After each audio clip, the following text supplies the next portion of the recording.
Oke, selanjutnya kita masuk kepada influencing people. Influencing, mempengaruhi, mengajak, membujuk ya.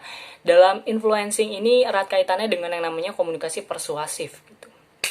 Sekarang kita akan mempelajari mengenai kunci keberhasilan dari sebuah komunikasi persuasif. Yang namanya mempengaruhi seseorang, membujuk seseorang bukanlah pekerjaan yang mudah gitu ya. Jika kita memiliki tugas tersebut, hal pertama yang harus kita lakukan adalah memperbaiki keterampilan berkomunikasi kita. Kenapa gitu? Pasalnya nih, kita harus bisa mengkontrol reaksi seseorang. Jangan sampai kita terpancing emosi juga gitu ya. Mungkin nih sambil melakukannya kita bisa langsung mempraktikkan komunikasi persuasif kepada rekan sesama tim kita. Yang pertama adalah membangun kepercayaan. Terkadang seseorang itu sulit membangun kepercayaan kepada orang lain gitu. Kadang juga nih orang itu merasa nggak nyaman menceritakan masalahnya, baik masalah pribadi, kerjaannya, kepada sesama timnya, kepada rekan yang lainnya. Salah satu alasannya adalah rasa takut jika cerita hidupnya itu disebar ke semua orang yang ada di dalam tim, atau disebar kepada orang lain gitu ya.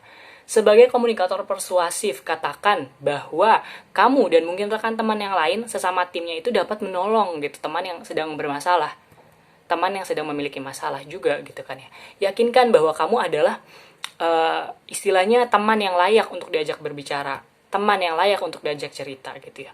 Gak ada salahnya juga memberikan kepercayaan dalam menjalankan tugas, dorong si teman untuk bekerja lebih baik lagi, terlebih jika ia merasa mampu, hanya saja nih dia kurang merasa percaya diri gitu.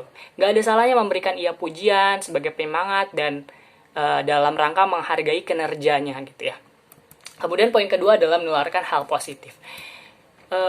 Seseorang itu yang memiliki masalah, emosinya tuh terkadang seringkali negatif.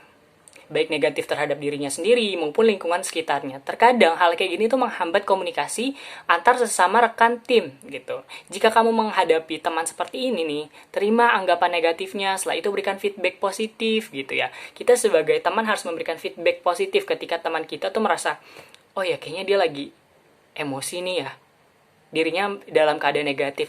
Tugas kita adalah menularkan hal-hal yang positif. Kemudian yang ketiga adalah menawarkan bantuan.